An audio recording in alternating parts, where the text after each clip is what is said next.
Welcome, everybody. Nice. Back to, which, by the way, See, like the segue to the Spider-Man? whoa, we're not talking about Morbius. I know we're not. Not yet. Oh, no. I will not see that movie in a theater. I refuse. I don't think I'm ever going to see it. You know, the only reason I saw Venom was because you made me.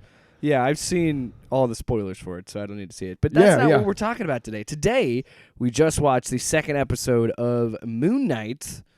The title of the episode is Summon the Suit. Summon the Suit. Yeah. So, this episode, you were talking about this on the pod. You thought that they were going to kind of tell I was wrong. each episode from the perspective of the different person. And I'm okay with being You wrong. were kind of wrong, because at the end, they kind of make it more focused on Mark. But Yeah. I imagine episode 3... He is in control of the... Oh, should we do the pizza time? Oh, yeah. We just talked about it, or we just watched it, so we're going to be talking about everything involved in this episode. So, spoilers, and it's, of course, our bumper for this.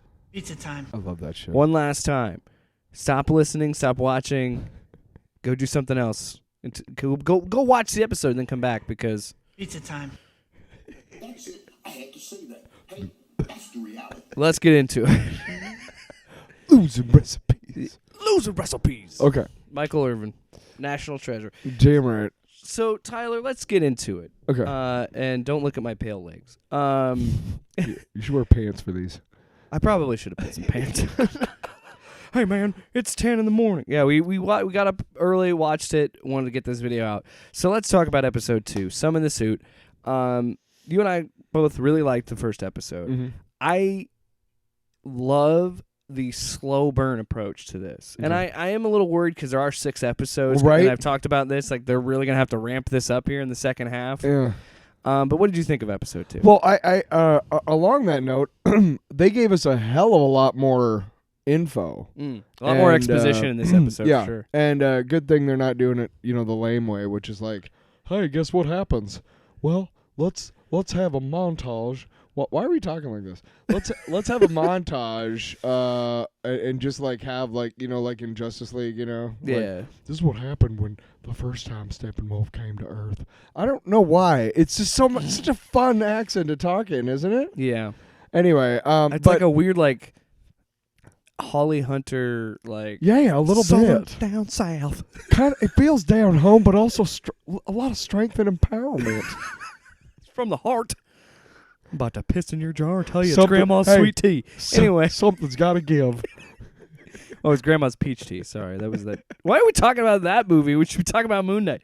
Anyway, No, but how did you? I really you liked it, right? Yeah, I liked it because of the because it explained a lot more. And should we? So I liked it. 2 thumbs up. Should we tell the audience how I made you pause it at one point? Well, for starters, we had to pause like not even 10 minutes in because my dog had to go poop. So we had to pause and I had to take my dog out. And then, a little bit later in the show, we finally meet Layla because she was referenced in the first episode. She was on that old Motorola Razr phone, and she's like, "What's with your accent? Where have you been?" Mm-hmm. So she finally shows up in the episode, but that was after, because we'll kind of go through the episode here. So the first thing that we notice is we pick up right where we left off. Then the security camera shows something interesting. It never shows the jackal that was in the first episode. It shows Steven running away and looking like a twat, basically, as they would say in merry old England. Looking like a twit or a twat. You're a twat. Anyway, so that evidence shows that he was the one who messed up the pipes in the bathroom, so he gets fired. Right. And it's kind of funny, too, because I kind of suspected something like that might happen. I mean, it would only he could only work at that place for so long. Well, He's been showing up late. Yeah, well, when he's talking to the guy about looking at the security footage, I'm like, I have a feeling that something is not going to. Well, I thought that was show interesting. up like he thinks. That I didn't expect the jackal to be completely gone. Yeah, I think that's cool that it adds more to the show being like playing with his head? Yeah, playing with his mind because nobody else sees the jackal but him. We'll get to the jackal again in a moment, but yeah, for all intents and purposes, nobody sees the suit, nobody sees the jackal, and he's like, "Oh crap!" So maybe I am still losing my mind. Right. So they basically sack him. Yes. And then recommend that he goes and get some mental help. Yeah, and then they said that they wouldn't press charges as long as he like makes payments on fixing the pipes or whatever. So then from there, he meets up with Layla because he goes into a storage unit and finds all these bags of like euros and American money and the scarab and a gun, and he's trying to figure things out. And then he sees a reflection, and then Steven talks to him like he did in the first episode. And I like the fact that the device that they're using is mirrors. So whenever Mark or Steven looks in the mirror, they see the other. And they're getting creative too. In this episode, I counted. It's any reflection. Yeah, there was a bumper at one point. There was obviously cracked mirrors, a bowl, a metal bowl. Then the mirrors in the storage unit aren't exactly reflective, but just enough. Yeah, you know? And I like that they play with that idea that it doesn't have to be exactly a mirror. Any sort of reflection, the other personality. And they've already can talk. kind of taken that to a new level, which is cool. Yeah. So Mark is just being like, "Hey, seriously, let me take over. You're in over your head. You're not gonna be able to do this stuff. Let me take over." And he's like, I'm not giving control back to you. I lost my job. You've ruined everything in my life. I'm not trusting you." Yeah, you bastard. So then he leaves the storage unit and freaks out because Khonshu shows up and like does his little smoking mirror, which was a cool scene. I really liked it. I like that the show knows it's not a horror show, and it knows that it's not about scaring you, but it is cool to have that little sequence of like. I would say it's not so much scary as uneasiness. Yeah. Which is a great. I mean, that's the way it should be when you're talking about mental illness. It shouldn't be easy. Mm-hmm. You shouldn't be able to just put it in a box. So Layla finds him. I forgot we were on video. What's up, everybody? Layla picks him up, takes him back to his apartment, and then they do it. Hot, she sweaty. keeps being like, "Hey, you're Told you, being spoilers. You're being weird. You're making." Why are you still talking in this accent? Drop the act. And you're doing one of your like fake secret agent things that Mark always does. Right, and it's the funny thing is that Stephen Grant is clearly not confident in himself and not really good with the ladies when it comes to like talking to he's women just and in stuff. general. He's just awkward with most people. He's socially awkward, really. Yeah. Mark Spector is not, and so it's kind of funny because you see Layla start to believe him, and you also see that he's like. No, what? I don't want to divorce you. Yeah. I would never. You're you lovely. Seem very like, lovely. yeah, like he's almost hitting on her, and it's like, it's just interesting because. Well, and she finds the book with poems in it, and they speak the poems together in French. And the reason why Steven's favorite poet is her is because it's her favorite poem. Yeah. Poet. So again, you're already seeing like the connective Splinters. tissue between Steven and Mark, and you're seeing that like okay, they are the same. They're inhabiting the same body. They're the same person, kind of thing. Well, not the same person because they have different personalities, obviously. But yeah. So then, while she's there, he tells her to take. And Mark is like, "Do not give her the scarab. Do not get her involved. Keep her out of this," because he really doesn't want her involved. Because we find out later in the episode that Khonshu is thinking about recruiting her after he's done with Mark. Because, and I'll just skip ahead to this, because cops show up and they bring him to where the cult, some sort of compound, the cult hangout that we saw in the first episode, just at night.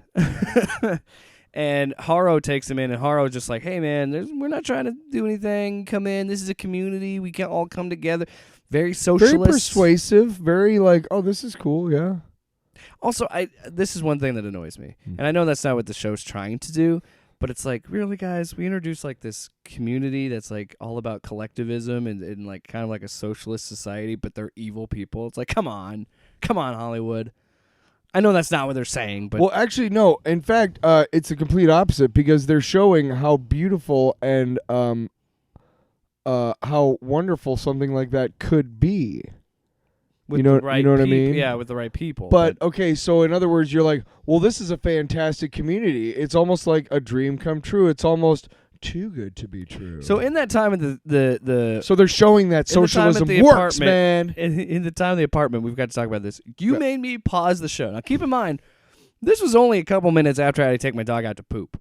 So he makes me pause the show, and I'm thinking like, oh, he's got to go to the bathroom or something. Why did you make me pause the show, Tyler? So at one point, he's talking about the scarab, and she knows about it. He's like, don't tell her don't let her see it or whatever. And she's like, well, that's the thing that shows you to Amit's Ushabti.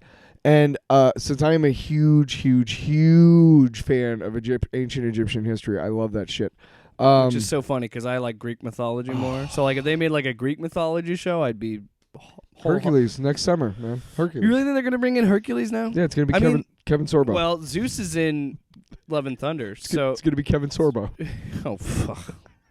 I was wondering if you were gonna catch what I just said. No, I know what you did. Now. Especially by but Russell Crowe is that damn Xena cucked me.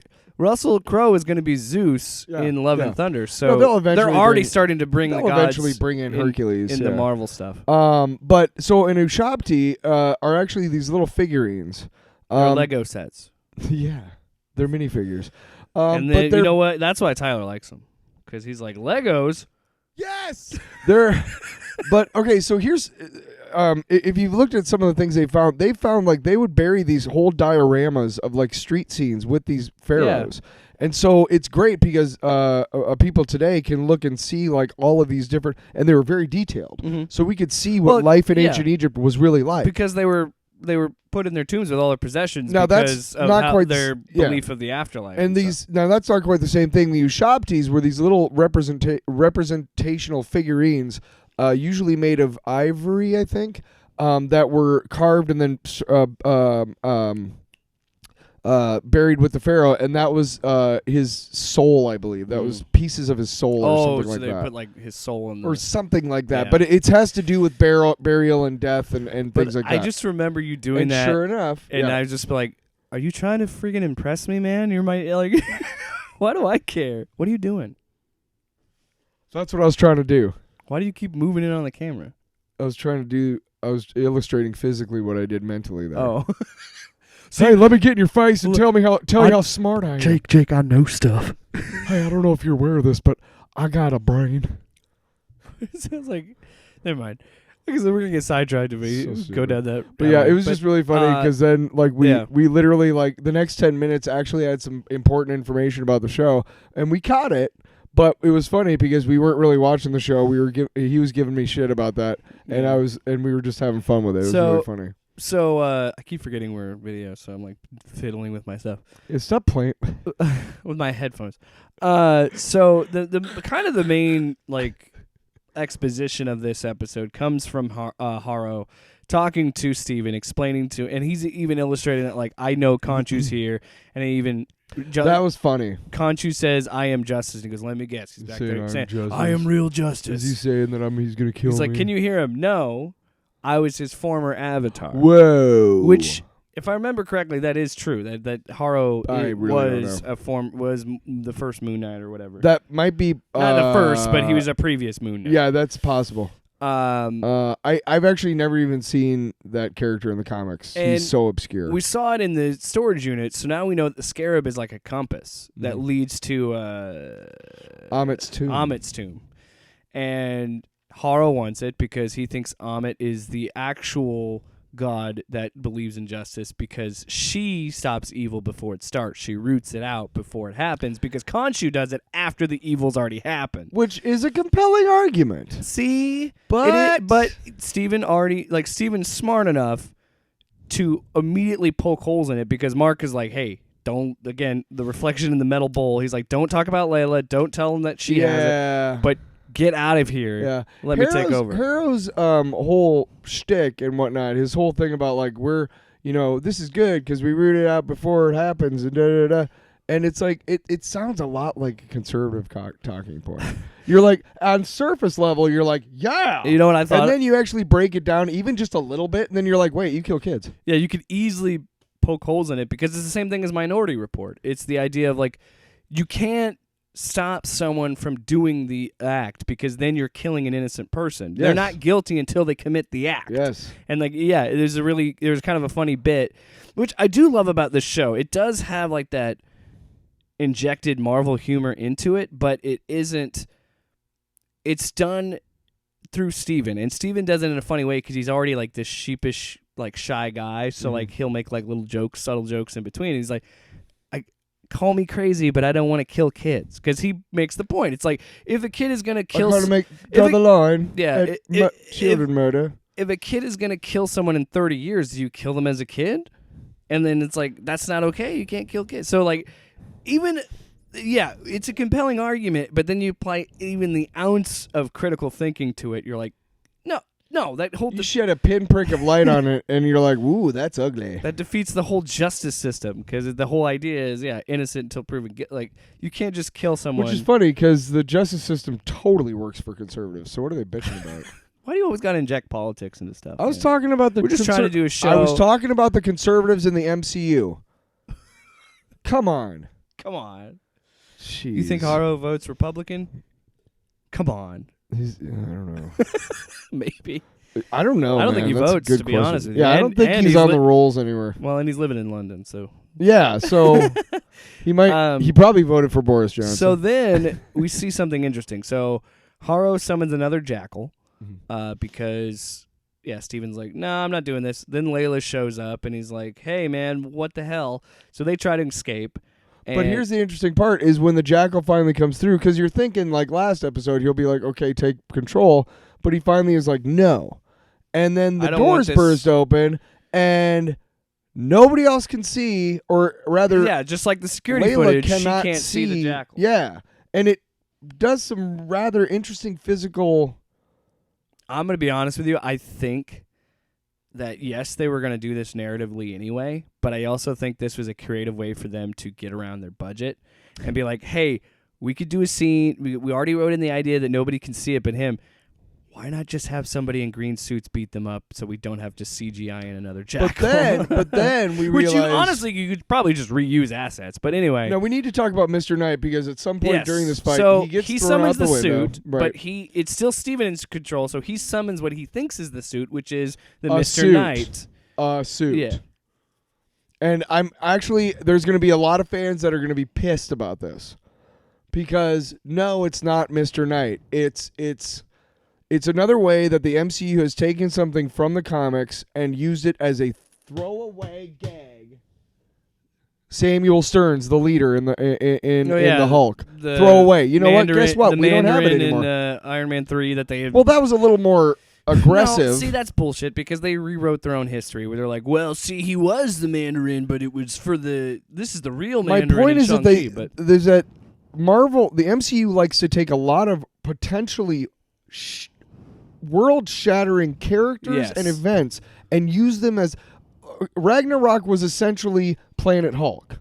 Yeah, it was. And there's a lot of fans of Planet Hulk that hate that, including myself. But that's the only way you could have done Planet Hulk because Universal still owns the Correct. rights. But this throwaway crap, you guys even said that Mr. Knight was going to make an appearance in this. And, dude, their fans are going to come after you today, dude. They are going to come after you when they realize that, oops, no, it's not actually Mr. Knight. We just threw that in there as Steven not understanding what suit he was talking about. Hold on. Maybe. Just maybe before they get the torches and pitchforks, which I understand. I'm not condoning it. I'm just saying a lot of people are going to be pissed. Yes, and if you're a big fan of Moon Knight and you like the Mr. Knight stuff, I totally get what you're saying, and I agree. I think that a lot of those people are going to be upset, but maybe as the show progresses, Steven builds up his own personality for Mr. Knight. Fair enough. And then Mr. Knight becomes what we know. Fair enough. Maybe. But I can understand that's actually not a bad idea. At first glance, I agree with you because I was like, because my thought was that. I was like, Steven's going to be the Mr. Knight thing. And you were like, no, I think it's just an Easter egg throwaway thing. Well, when he fell over. No, it's played for laughs. So he falls out of the window and he goes, summon the suit. And then it cuts. He's Steven. He hits the street light and then he's Mr. Knight and he does that stupid superhero pose, right? Yeah. And then he falls over, which is comedy, yeah. Right, and I'm like, oh, shit, oh, no. And then he's still talking like Steven, and I'm like, oh, no. So, but... You guys didn't do that, did you, Feige? Again, you did? it goes back to what I've said before with like... I like your idea, though. I'm a little bit more open to adaptation, and I'm not a huge Moon Knight fan. Right, so I'm not going to be pissed. It doesn't offend me, but I totally get what you say, where like I think a lot of people might be upset about that, and that's totally fine. But I like your idea. I'm hoping that's what they do. I think that's a great idea. I'm hoping that, when Steven takes control... It's Mr. Knight. Like, by the end of the series, he's truly Mr. Knight because he's become, like... And there's a way for Steven and Mark to work in tandem. Holy shit, bro. I'm going to write it down right now. Let's write it down right now. And then... You heard it here first. The episode ends with Steven finally taking over control again, and then we get the traditional Moon Knight costume. and he does a really cool thing of him having the jackal chase him, and then he goes, "Gotcha," and he jumps off when the jackal does and stabs it in the throat with his little Moon Knight. So we got him batarangs. What do you call those? Moonarangs? Just because we're on video doesn't mean you have to do this stuff, man. Why not? It's weird. It's distracting. Dude, we should make 3D videos. Oh, yeah, because Here's my crappy webcam has that quality. So yeah, then it ends with Steven and Mark having a conversation. Again, we're seeing the reflection, and Steven goes, "This is what it's like being on the inside." yeah, that And was he kind of interesting. Starts to freak out, and he's like, "Just breathe through it. You'll get used Gus to it." Fring? And then he goes, "How long have you been doing this?" "A long time." So it's implying that Moon Knight has been around for quite a while. And it also implies that Harrow is not quite being a total liar. Yes, because Harrow does say that, like, hey, I There's used to work always for Khonshu. something else. Yes, it'll never end. He always wants something from you. There's always one more thing. And he straight up threatens Layla at one point. He straight up says, "Hey, no problem. See you later. Guess who I'm going to take next? Oh, you want to stick around Yeah, now?" you won't like my next candidate. So Khonshu's a dick. Which is true to the comics, because Khonshu is not a good person, and he's a good god, whatever, and he causes a lot of the rift with Mark and Steven and all that. So it's now still Harrow's got pretty this. Harrow ends up with the scarab. yes, and then so having that knowledge, Khonshu's like, we've got to get going, and Where Mark the goes, hell where do you think? do you think? I love the voice for Khonshu. I love F. that. Murray Abraham. And I also love that they showed more of him in this episode. Yeah. Because it does, like, again, we've reached this level of so much superhero properties out there that it is Just show it already. that there's but the thing is the people were already drawing comparisons in that first episode to Venom because of him talking to the voice with Khonshu. Yeah. So to see him actually present in the episode is great. And I think the times when they don't show him, I think are one, to try to add to the slow burn mystery of it, but I also think it's budget. I really do think. Could be. Because I think that, yes, that they have Disney money, but I think Disney is also like, yeah, we have this money, and we're going to put it in there. But we saw how bad those CG cars looked in that first episode. Yeah. And so I'm thinking that Disney is taking a chance, but they're like, we don't want to completely fund everything of this, but we'll try something. There were a couple times during that scene where Moon Knight was going up the wall being chased by the jackal, and I just like 2 or 3 moments where I was like, wow, that's CGI. See, I didn't notice that. But see, they were smart in this episode, and they shot it at night, so you can cover that up. Versus the truck. I have faith that chase they'll. during Yeah, the day. I'll have faith that they'll do. But so, I think the jackal looked fine. And I think the I don't know. I think it looked fine. So then it looks like they show up in Egypt Yes. at the end, And Mark it looks looks like he's still in Mark's control. drinking and drunk and still in control, and that Steven is still inside. Yeah, because they show a shot of him in the mirror, and then they pan over to Mark, and he walks outside. We see the pyramids. It's like, oh, He's a we're little in Egypt. unsteady, and he's got a bottle in his hand. What do you think's happening? That's a bucket list, man. I would love. He's having I would sweet love tea. to go to Egypt and see. Oh, dude. the pyramids and shit. Dude. Because just to think, I want to visit Amarna. I don't even. See, right away. Dude, you're not even a. You know what makes me laugh?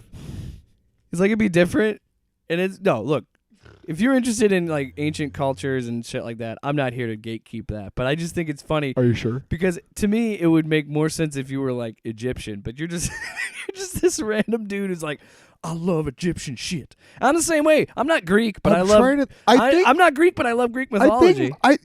This is going to be weird, and I know everybody's going to call BS on this, and I would a little bit too, but I honestly think the moment that I really got into ancient Egyptian history was Moon Knight. Like I bought like this collected edition when I was like 8 or 9 years old, and I can't think of any other event that was like, you know what, that shit's cool. For me, it was God of War. That's what got me into Greek mythology. So Amarna, real quick. Yeah, let's wrap this up. Yeah. Amarna is, at one point, Tutankhamun's dad, Akhenaten, tried to start a monotheistic religion in Egypt, and he moved the capital down to a place called Amarna. It's known as the Amarna period. Hot take. A lot of the stuff from there has been destroyed and stuff by subsequent pharaohs because they were like heretic. 2 hot takes for ancient Egyptian culture. Just saying, it's a really One, fascinating period in ancient Egyptian Two history. hot takes. One, King Tut is only remembered because he was so young. That's the only reason everybody. Actually, he's only remembered because he was the first one found with a fully intact tomb. Well, yes, but it's also because he was the teenage king. Okay, teenage pharaoh, whatever. Two, it's really messed up that they put those dead pharaohs in the tomb with their slaves. Because like it's not even about their belief system. It's more so of like, come on, man, you're gonna tell me that these slaves couldn't. Not it's bad enough that they were slaves, but then they had to be slaves in the afterlife too. So come on, you guys are thinking. You're thinking that anybody below like the rank of like palace whatever knew jack shit about history in that time. You're thinking that they weren't born and raised that Pharaoh is God. And that No. They believe that. I'm not even saying that. No. Yeah. I want to make this very clear to you. Right. I'm not disparaging their belief system. No. That's not what I'm saying either. I know, but listen. What I'm saying is it's fucked up that they would be like, hey, you were a slave in life, but now you had to be a slave even in the afterlife. What I'm saying is they didn't even know they were slaves. Is what I'm like. Gotcha. I see what you're saying. born and you're raised. There's no Facebook. There's no newspapers. There's no activists. I don't want to. That's all I was saying. I don't want to. You're not disparaging anything. That's not what I don't want Egyptians to be upset with me. I No. have nothing against your people. No, what I'm saying, you know what's really fascinating about ancient Egyptians? We should really just end this. We are going to. But before the Romans came, and by the time of Cleopatra, almost all of the Egyptian bloodlines had been with Roman and Greek blood and whatnot. So we don't know what ancient Egyptians looked like. Because all of their portraits are so highly stylized, and by the time we had portraits and everything like Cleopatra times, they were all Ptolemies. They were all Greek. Yeah. I also love that they talk about hieroglyphics, and I bet you that they're going to say that Mark can read the hieroglyphics, and that's how he's going to figure this out. I can read the hieroglyphics. Or Khonshu will give it to him because Khonshu's the god, so Khonshu would know how to read the hieroglyphics. So I have a cartouche of my name at home. What? A cartouche. Well, all right. I'll just let you look it up. Speaking of, let's talk about after talking about some greatness. How did you? So, do you? If we were to say which do you like better? Did you like episode 1 better, or did you like this episode? I liked episode 2 because I got a chance to show off what a smart motherfucker I am, and really obnoxiously so. I think I like it. I liked episode 2 because we got more interactions with Steven and Mark, and I liked the explanations. Yes, and now we're starting to see Haro's motivations, and I think, and also that he's a dick. Man, I'm in. Like this is, I really like Hawkeye, but I think this is like the first time I'm like I really want to watch an episode especially after that first episode, like the way they ended that and the way this ends. I'm like I'm very in, and I'm very excited. I do want to see a lot more of Moon Knight in action though. But Mark is like Bad mother crusher. I think they said that in interviews, they said that the first 2 episodes are a little bit slower, and then it really ramps up. Yeah. Which, again, I'm excited for because I agree with you. I want to see more of Moon Knight kicking ass, but it's also like I'm a little worried they're going to rush, and I feel like a lot of people that don't. And again, this is me coming in with not that much of knowledge of Moon Knight, and I'm already like, oh man, this looks like a lot. Can I throw this out there before we move on to the next thing, real quick? Okay, Gora the God Butcher is in Love and Thunder, right? Yes. Khonshu's a god. Ooh. Also, if you remember from No Way Home, Venom, little piece of him was left in the Marvel universe. So are they saying that Venom is this multidimensional being and he is going to use the all black? Oh shit. Think about that. Yo. And that's it.